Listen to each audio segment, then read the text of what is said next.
هذا صراط مستقيم.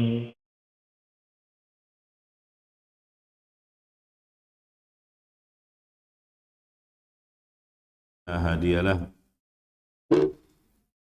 أشهد أن لا إله إلا الله وحده لا شريك له، وأشهد أن محمدا عبده ورسوله صلى الله عليه وعلى آله وصحبه وسلم تسليما كثيرا. Amma ba'du. Kita lanjutkan pada pagi hari ini ayat yang ke-52 dari surah Al-Kahfi.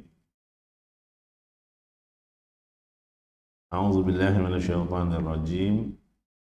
Wa yawma yaqulu nadu syuraka'i alladzina za'amtum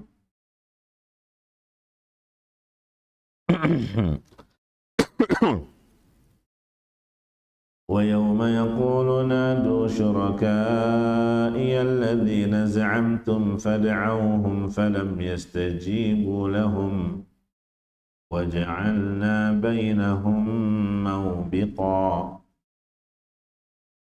Dan ingatlah akan hari ketika itu Allah Subhanahu wa taala berfirman, nadu syuraka'i alladzina za'amtum, panggillah oleh kalian sekutu-sekutu yang kalian sangkakan itu. Fada'auhum falam yastajibu lahum, mereka pun lalu memanggilnya, tetapi sekutu-sekutu itu tidak membalas panggilan mereka. Waja'alna bainahum mawbiqa, dan kami adakan di antara mereka mawbiqa. Mawbiqa di sini ada dua penafsiran, nanti akan kita jelaskan. Jemaah rahimakumullah, di ayat yang ke-52 ini Allah Subhanahu wa taala mengabarkan akan hari kiamat, bahwa Allah akan memerintahkan orang-orang yang melakukan kesyirikan, orang-orang musyrikin yang telah mengambil sekutu bagi Allah dari kalangan para wali, orang-orang saleh, para anbiya, dan yang lainnya yang mereka anggap makhluk-makhluk tadi atau orang-orang tersebut, orang-orang saleh, para wali, dan bahkan al-anbiya, bahkan para malaikat, mereka anggap bisa membantu mereka nanti di hari kiamat, bisa memberikan syafaat kepada mereka di sisi Allah Subhanahu wa taala. Ya. Nadu syuraka'i alladzina za'amtum, panggillah oleh kalian ya sekutu-sekutuku yang kalian sangkakan itu. Jadi mereka menganggap Allah memiliki sekutu. Ya. Kemudian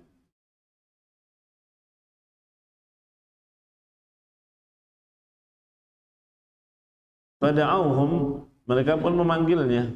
Jadi dipanggil itu, apakah yang menyembah misalnya Syekh Abdul Qadir Jailani, apakah yang menyembah Habib Fulan, Syekh Fulan, ya, dari kalangan orang-orang yang mereka kultuskan. Fada'auhum, ternyata mereka tidak membalas panggilan tersebut. Ya. Sebetulnya di hari itu sadarlah mereka bahwa orang-orang yang mereka sembah dan orang-orang yang mereka kultuskan tadi sebenarnya bukanlah sekutu bagi Allah Subhanahu wa taala. Karena memang Allah Subhanahu wa taala tidak memiliki sekutu. Ya, Allah Subhanahu wa taala tidak memiliki sekutu.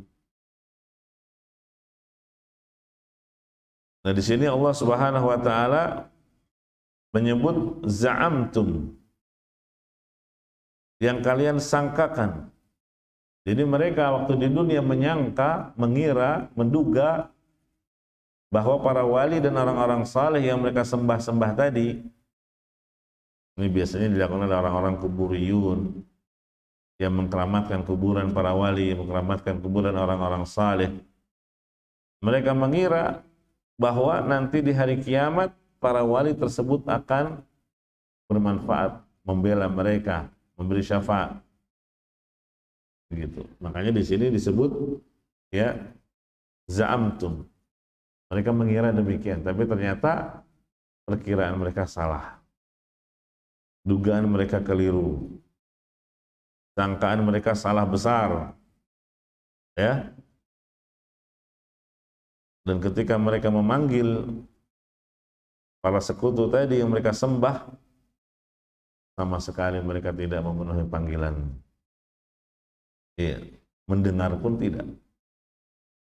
Ya, boro-boro mengharapkan apa? Syafaatnya dan pembelaannya bagi mereka. Nah, jadi Allah ejek orang-orang musyrikin. Sana panggil coba orang-orang yang dulu di dunia kalian sembah, yang kalian tunjukkan doa kepada mereka, yang kalian melakukan ritual di sisi kuburan mereka. Ya, Allah mempersilakan untuk memanggil siapa saja mereka sangka sebagai sekutu bagi Allah. Gitu ya. Nah. Kemudian jamaah rahimani wa rahimakumullah, wa ja'alna bainahum mawbiqa. Maka kami adakan di antara mereka mawbiqa. Mawbiqa di sini ada dua penafsiran. Penafsiran yang pertama, mereka orang-orang musyrikin tadi yang melakukan ritual-ritual kesyirikan di sisi kuburan para wali dan orang-orang saleh tersebut, ternyata sama-sama mendapatkan azab dengan yang mereka sembah. Ya. Jadi sekutu-sekutu yang disembah tersebut, yang mereka anggap sekutu bagi Allah, ya, termasuk yang menyebabkan mereka terjerumus ke dalam kesyirikan, yaitu para syaitan, para jin, bahkan yang selama ini mengelabui mereka dengan berpenampilan seakan-akan ritual yang mereka lakukan itu kebaikan. Bahkan kadang jin-jin ini menjelma sebagai seorang syekh, menjelma sebagai seorang saleh yang kemudian mengabarkan bahwa apa yang mereka lakukan adalah sebuah kebaikan dan disuruh untuk berdoa dan doa mereka akan diijabah dan seterusnya. Ternyata mereka dan sesembahan mereka, yakni kaum musyrikin dan sesembahan yang mereka sembah di dunia, sama-sama mendapatkan azab. Gitu ya, sama-sama mendapatkan azab. Jadi kedua pihak yang menyembah dan yang disembah sama-sama mendapatkan azab. Begitu. Sama seperti misalnya para penyembah matahari. Ternyata mereka dapati matahari dimasukkan ke dalam neraka. Orang yang menyembah bulan, ternyata mereka dapati bulan juga ada di neraka. Ya. Nah, ini jamaah azani Allah wa iyyakum, pertafsiran yang pertama, wa ja'alna bainahum mawbiqa. Artinya apa? Mereka para penyembah dan mereka yang disembah sama-sama mendapatkan azab, atau sama-sama mereka bertemu di dalam neraka.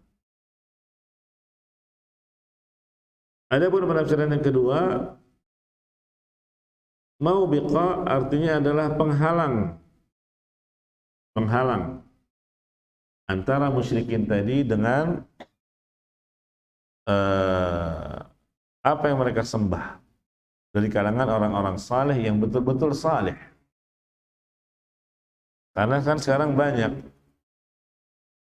kuburan-kuburan yang dikeramatkan hanya sangkaan belaka itu adalah kuburan orang saleh. Padahal hakikatnya dia bukan orang saleh, tapi pelaku bid'ah, bahkan dengan bid'ah yang parah, bahkan termasuk bid'ah mukaffirah, bahkan termasuk dai yang sesat, gitu ya. Nah, tapi ada juga yang memang mereka jadikan sesembahan itu para wali Allah, betul-betul orang saleh, hamba-hamba Allah pilihan. Misalnya orang-orang Nasrani, mereka menyembah Nabi Isa alaihi salam.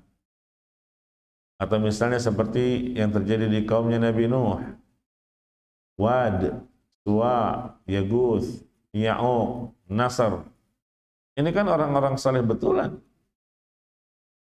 Bukan dugaan mereka saja, memang mereka dikenal kesalehannya. Orang-orang yang taat beribadah kepada Allah Subhanahu wa taala. Ya, demikian juga Syekh Abdul Qadir Jailani, dia adalah seorang ulama ahli sunnah. Iya.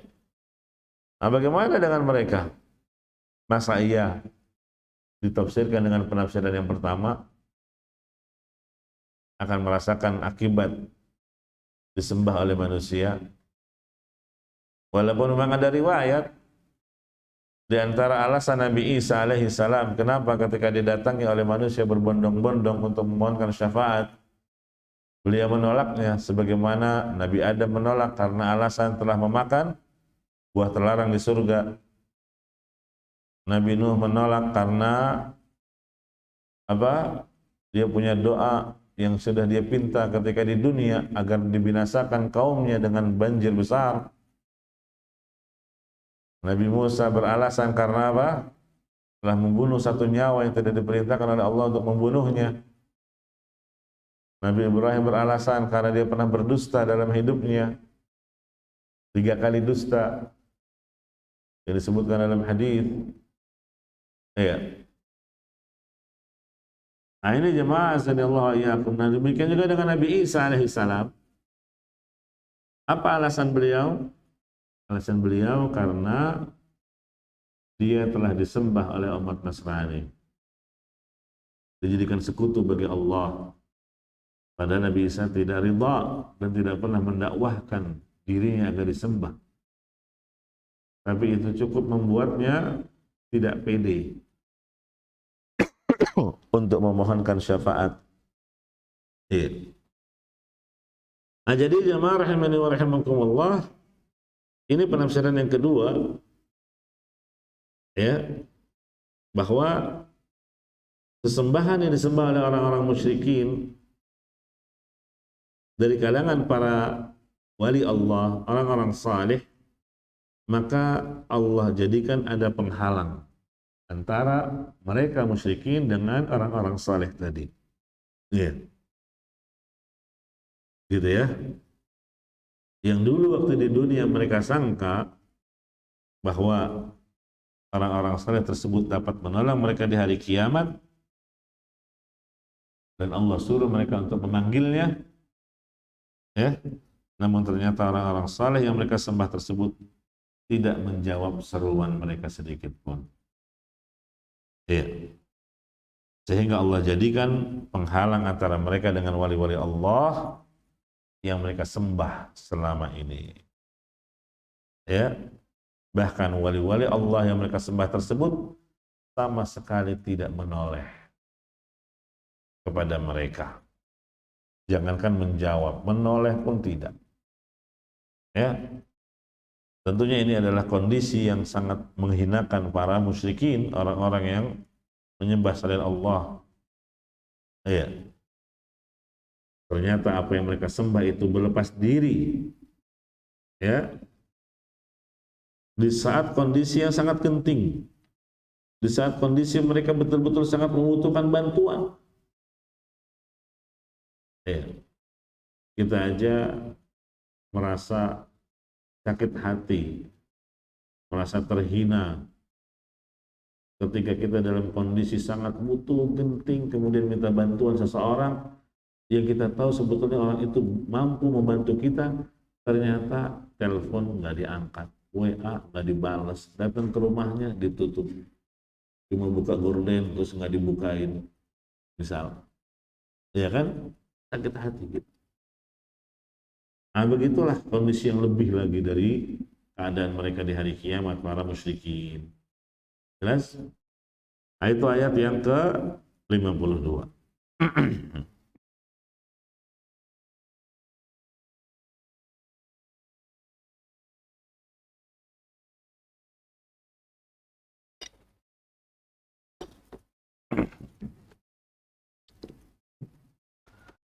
Ayat yang ke-53. Wara'al mujrimuna an-nar fadhannu annahum muwaqi'uha wa lam yajidu 'anha masrifa. Dan orang-orang mujrim, para pendosa, dan kebanyakannya mujrim yang dimaksud dalam Al-Quran adalah siapa? Orang-orang kafir, musyrikin. Mereka mujrimun, ya, para pendosa dari kalangan musyrikin, kafirin, dan juga para pendosa secara umum melihat neraka. Ya, mujrimun melihat neraka. Fadhannu annahum muwaqi'uha, dan mereka yakin bahwa mereka akan masuk ke dalamnya. Ini mereka melihat belum masuk, tapi mereka sudah tersiksa. Kenapa? Karena mereka yakin bahwa mereka bakal masuk ke situ. Walam yajidu anha masrifa, dan mereka tidak mendapati tempat untuk berpaling dari neraka itu. Mau kemana? Ya, nggak ada tempat untuk berlindung darinya. Nah, jadi ayat ini sebetulnya kelanjutan dari ayat sebelumnya yang menceritakan tentang orang-orang musyrikin. Makanya kebanyakan dalam Al-Quran mujrim yang dimaksud adalah orang kafir, musyrik. Nah, jadi orang-orang yang meminta-minta, berdoa kepada para wali, melakukan ritual di sisi kuburan orang-orang saleh atau mengkeramatkan kuburan keramat, ya, mereka minta pertolongan kepada para orang saleh tersebut, para wali. Namun ternyata apa? Sama sekali mereka tidak mendapatkan pertolongan itu. Sama sekali tidak mendapatkan pertolongan. Ditoleh saya enggak. Nah, di ayat yang ke-53 Allah sebutkan setelah mereka tersiksa dengan sikap dicuekin oleh para wali yang mereka sembah di dunia. Udah capek-capek waktu di dunia ziarah, datang jauh-jauh, ya, menghabiskan biaya, tenaga, waktu, ya, sampai melakukan ibadah capek-capek. Ada yang tawaf, ada yang baca wirid ini, zikir ini. Capek mereka juga. Ternyata sia-sia capeknya mereka. Ya, mengharapkan pertolongan enggak ditolong, boro-boro ditolong, ditoleh saja tidak. Nah, sekarang di ayat ini justru mereka melihat neraka. Ya, mereka melihat neraka jahanam. Ini disebutkan juga di dalam hadis riwayat Imam Ahmad, yursabu lil kafiri yaumal qiyamah miqdaru 50,000 sanah. Orang-orang kafir akan merasakan keletihan yang sangat pada hari kiamat. Ya, selama 50.000 tahun. Kama lam ya'mal fid dunya, yang membuatnya seakan-akan tidak pernah merasakan keletihan di dunia. Ya. Maksudnya apa? Keletihan di dunia nggak ada apa-apanya dibandingkan keletihan di akhirat. Saking letihnya di akhirat, seakan-akan dia nggak pernah merasakan keletihan sebelumnya di dunia. Wa innal kafira la yara jahannam, dan sungguh orang-orang kafir akan melihat neraka jahannam. Wa yadhunnu annaha muwaqi'atuhu min masirati 40 sanah. Ketika mereka baru diperlihatkan neraka jahanam, itu mereka yakin betul bahwa dia akan masuk ke situ. Padahal jarak antara dia ke neraka jahanam masih 40 tahun perjalanan. Nah, ini kan siksaan juga. Ya, mereka sudah diazab lebih dulu sebelum masuk ke dalam neraka. Apa bentuk azabnya? Yaitu diperlihatkan neraka. Terus rasa takut menyerang mereka. Ya, gimana nggak takut? Pemandangan yang sangat mengerikan. Mereka lihat di depan mata mereka. Terus mereka lihat. Ya. Jadi rasa takut itu terus menyerang mereka. Ditambah lagi di sini disebutkan sejak 40 tahun sebelum mereka betul-betul masuk ke dalamnya. Kalau di dunia udah stres berat. Ya. Jadi jemaah azan Allah wa iyyakum, semakin mereka menghitung hari, semakin dekat, semakin tersiksa.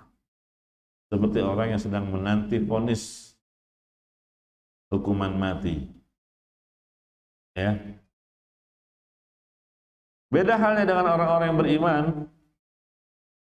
Orang-orang yang beriman, dia sudah mencium wangi surga. Sudah mencium aroma surga. Padahal jarak antara dirinya dengan surga 40 tahun perjalanan. Ya. Ini kan menunjukkan apa? Motivasi dan semangat. Wah, udah kecium wanginya nih. Semakin semangat mendekat. Wah, semakin kuat aromanya. Semakin membuat dia semakin bahagia. Dan semakin rindu untuk jumpa dan bisa masuk ke dalam. Gitu kan? Makanya ada syafaat. Di antara bentuk syafaat apa? Sudah sampai depan pintu surga. Tinggal masuk doang, tapi belum dapat izin kecuali dengan syafaat Rasulullah SAW. Dan itu kekhususan syafaat dari Nabi SAW bagi penghuni surga. Ya. Nah, jadi jamaah rahimani wa rahimakumullah,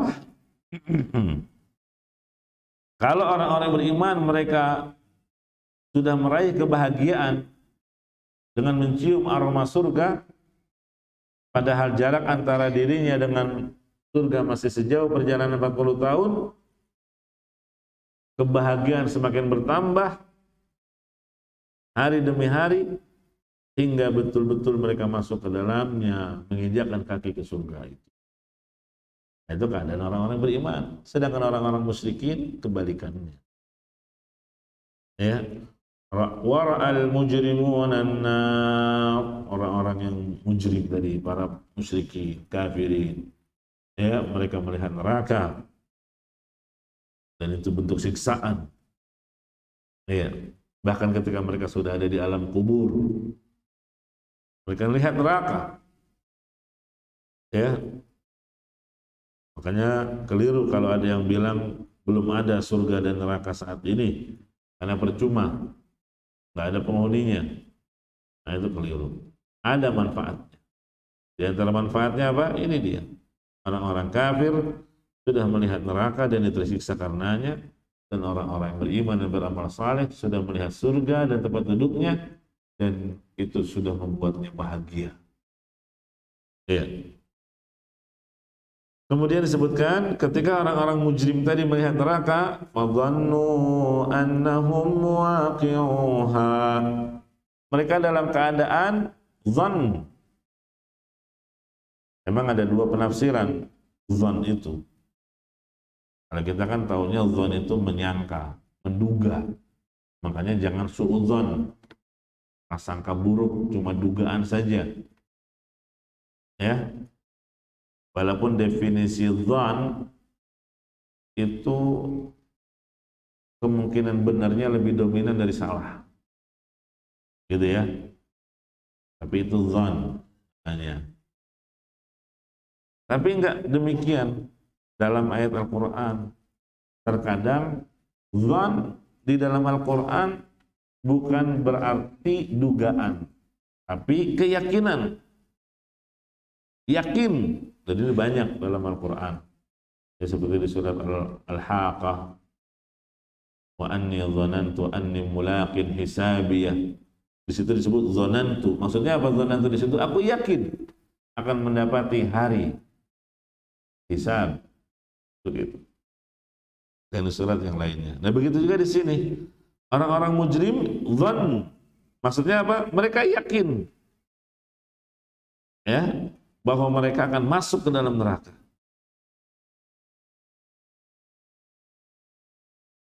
Penafsiran yang kedua,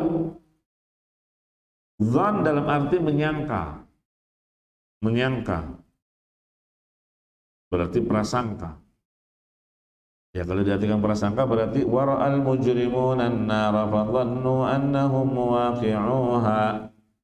Kalau ditafsirkan pertama berarti orang-orang yang berdosa itu, mujrimin tadi, mereka yakin bahwa mereka akan masuk ke dalamnya. Kalau penafsiran yang kedua, orang-orang mujrim itu mereka melihat neraka dan mereka menyangka, ya, menyangka, baru dugaan, wah kayaknya bakal masuk ke situ deh. Tapi belum tentu juga. Kenapa kok diartikan juga menyangka? Karena mereka masih mengharapkan kasih sayang Allah.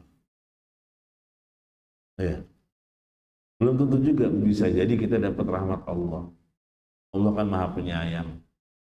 Allah ampuni kita, akhirnya nggak jadi masuk neraka. Gitu. Ini penafsiran yang kedua. Jadi mereka masih punya harapan. Siapa tahu Allah akan mengasihi mereka. Akhirnya apa? Tidak jadi memasukkan mereka ke dalam neraka. Gitu. Ini husnudzan kepada Allah. Tapi sudah bukan pada tempatnya. Ya, bukan pada tempatnya lagi. Husnudzan kepada Allah itu di dunia. Ya, kalau sudah di akhirat nggak lagi berlaku. Ya, jadi di ayat ini Allah Subhanahu Wa Taala menggambarkan orang-orang mujrim, mereka masih berharap kepada Allah untuk mendapatkan pertolongan. Iya. Apalagi neraka sudah ada di depan mereka. Lebih besar harapannya untuk bisa ditolong. Walam yajidu anha masrifa. Ternyata enggak ada yang bisa nolong. Ya, yang mereka harap-harap para wali bisa nolong mereka nantinya, ternyata enggak. Udah capek-capek di dunia, nyembah-nyembah mereka, ziarah sana sini, harapannya bisa ditolong oleh para wali dan orang-orang saleh, tadi ternyata enggak. Ya sudah, kalau para wali nggak bisa nolong, barangkali Allah masih punya belas kasih. Iya, ternyata tidak juga. Karena apa? Diharamkan rahmat Allah atas mereka yang seperti itu keadaannya. Iya. Nah, itu ayat yang ke-53, gambaran tentang orang-orang musyrikin di dalam neraka. Selanjutnya ayat yang ke-54, walaqad sarrafna fi hadzal qur'ani lin-nasi min kulli mathal wa kana al-insanu aktsara syai'in jadala. Dan sesungguhnya kami telah mengulang-ulang Kami telah mengulang-ulangi bagi manusia dalam Al-Quran ini bermacam-macam perumpamaan. Di dalam Al-Quran banyak sekali Allah memberikan perumpamaan. Ya. Nah, wa kana al-insanu aktsara syai'in jadala. Tapi dengan banyak perumpamaan ya manusia tetap aja nggak paham-paham. Artinya apa? Banyak yang justru malah membantah Allah. Ya, jadi Allah Subhanahu wa taala menyebutkan banyak perumpamaan yang diberikan dalam Al-Qur'an dengan berbagai macam model yang bisa mengantarkan seseorang kepada akhlak yang mulia, akidah yang benar. Ya, perumpamaan yang bisa menambah dan mengokohkan keimanannya, yang membuat seseorang berpikir dengan permisalan itu antara kebatilan dengan kebenaran. Iya, kan kita itu akan lebih mudah paham kalau ada permisalan. Contohnya gimana? Contoh misal, gitu kan? Nah, tapi di sini kata Allah Subhanahu wa taala, tetap saja sikap manusia itu adalah jadala, suka membantah. Itu di antara sikap atau sifat manusia suka membantah. Ya. Seperti yang disebutkan di surat Yasin ayat 77, awalam yaral insanu anna khalaqnahu min nutfatin fa idza huwa khasimun mubin. Di sini disebutkan apa? Manusia itu apakah dia tidak memperhatikan bahwa kami menciptakannya dari tetes air yang hina, yaitu air mani, tapi tiba-tiba kok dia menjadi orang yang suka nentang, suka membantah, ya, bahkan menantang dengan penantangan yang nyata, gitu ya. Maksudnya ngapain? Kok berani-beraninya menantang? Kamu tuh dari apa diciptakan? Nah, kemudian jamaah rahimani wa rahimakumullah, disebutkan juga di dalam hadis dari riwayat Imam Bukhari dan Muslim dari Ali bin Abi Thalib radhiyallahu anhu. Ini Ali yang menceritakan tentang dirinya sendiri. Begitulah para sahabat. Mereka amanah ilmiah. Walaupun hadis-hadis itu kalau dibawakan akan muncul celaan terhadap dirinya, dia tetap sampaikan. Sebagaimana hadis Aisyah radhiyallahu anha, ya, tetap beliau menyampaikan hadis-hadis yang isinya adalah mungkin orang yang membaca akan melihat kok Aisyah begitu, gitu. Di sini Ali juga demikian. Disebutkan bahwa anna Rasulullah sallallahu alaihi wasallam tarakahu wa Fatimah alaiha salam binta Rasulullah sallallahu alaihi wasallam. Faqala lahum ala tusallun. Jadi Nabi sallallahu alaihi wasallam pernah membangunkan anaknya di malam hari, ya. Beliau membangunkan Fatimah, putri Nabi sallallahu alaihi wasallam, terus mengingatkan, tidakkah sebaiknya kalian salat? Nah ini, Nabi memerintahkan salat malam. Apa kata Ali? Faqala Ali, faqultu ya Rasulullah, innama anfusuna biyadillah, fa idza syaa yab'atsana ba'atsana. Ini alasannya Ali nih. Ya Rasulullah, kan jiwa kita ini di tangan Allah. Kalau Allah berkenan membangunkan kita, niscaya Dia pasti membangunkannya. Ya, jadi dia beralasan dengan takdir. Kalau Allah takdirkan kita sholat, ya kita bisa sholat, gampang, bangun, semangat sholat. Tapi kalau Allah nggak takdirkan, ya nggak juga. Gitu. Jadi disuruh sholat, terus Ali bin Abi Thalib beralasan dengan apa? Dengan takdir. Apa kata Nabi Sallallahu Alaihi Wasallam? Di sini disebutkan, fansarafa Rasulullah Sallallahu Alaihi Wasallam hina qala lahu dzalik. Setelah dengar ucapannya Ali radhiyallahu an, Nabi SAW kemudian pergi, sama sekali tidak membalas ucapannya Ali. Ya. Kemudian Ali mendengar bahwa Nabi SAW membaca ayat Iya, membaca ayat. Wa kana al-insanu aktsara syai'in jadala. Sungguh manusia itu memang makhluk yang kesenangannya suka membantah. Gitu ya. Kan tadi Nabi bilang, tidakkah kalian sebaiknya sholat malam hari, tahajud, bangun. Nah, terus Ali malah membantah apa? Ya Rasulullah, bukankah jiwa kita ini di tangan Allah? Ya, kita semua berjalan dengan takdir. Gitu. Jadi apa? Di sini dikatakan Nabi tidak membalas perkataan Ali. Kenapa? Karena memang untuk perkataan Ali ada benarnya bahwa jiwa kita di tangan Allah semuanya. Tapi nggak boleh seseorang berdalil dengan takdir untuk melegalkan kesalahan yang dia lakukan. Ya, termasuk melegalkan kesalahan adalah dinasihati, dibangunkan untuk tahajud, malah berdalil dengan takdir tadi. Akhirnya Nabi pergi, ya, sambil memukul pahanya, ya, mengingatkan Ali, beliau membaca ayat tadi. Wa kana al-insanu aktsara syai'in jadala.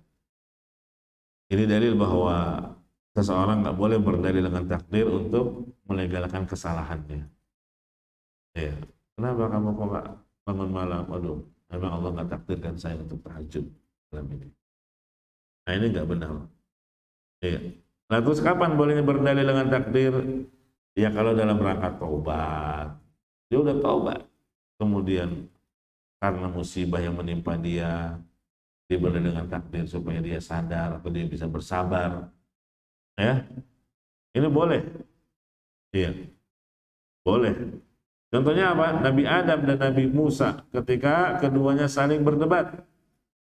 Ihtajja Adam wa Musa faqala lahu Musa ya Adam anta abuna khayyabtana wa akhrajtana minal jannah.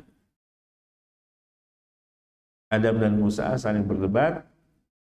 Musa yang duluan bicara kepada Adam, wahai Adam, engkau adalah bapak kami, dan sungguh engkaulah yang telah melantarkan kami, ya, dan mengusir kami dari surga. Maksudnya apa? Gara-gara kamu makan buah itu akhirnya kita terlantar. Harusnya tetap di surga nikmat, ya, bisa menikmati surga. Tapi lantaran engkau makan buah terlarang itu, akhirnya kita begini nasibnya. Engkau yang telah menelantarkan kami dan mengusir kami dari surga. Itu kata Musa. Apa jawaban Adam?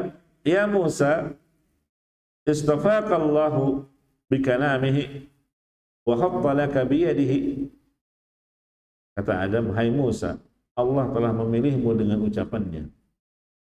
Ya, makanya Nabi Musa itu kalimullah, orang yang pernah diajak bicara langsung oleh Allah. Artinya Nabi Adam memuji Musa juga. Allah berikan keistimewaan. Kamu ini sudah Allah kasih keistimewaan. Ya, Allah ajak bicara kamu secara langsung. Ya, Allah telah memberi catatan-catatan untukmu dengan tangannya. Kamu udah dikasih keistimewaan begitu, masih mencela saya, gitu. Atalumuni ala amrin qaddarahallahu alayya qabla yahluqani bi 40 sana. Apakah kamu mencela saya karena satu hal yang telah Allah takdirkan sejak 40 tahun yang lalu sebelum dia menciptakan?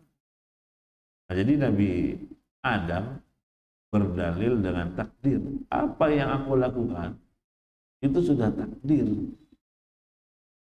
Nah, gitu kan? Itu sudah takdir. Dan ini diucapkan kapan? Ketika Nabi Adam sudah taubat. Sudah diajari kalimat-kalimat taubat. Iya. Rabbana zalamna anfusana wa illam taghfir lana wa tarhamna lanakunanna minal khasirin. Itu. Fatalaqa Adam min rabbih kalimat. Itu kalimat yang diterima. Fataba alaihi, dan Allah sudah terima taubat. Makanya kalau orang yang sudah taubat terus masih ada yang mengungkit-ungkit masa lalunya, boleh dia beralasan dengan takdir. Ya. Pak Ustadz Fulan, saya tahu masa lalunya. Bukannya dia anak band misalnya. Dulu dia begini, dia begitu. Sekarang apa masih dia lakukan?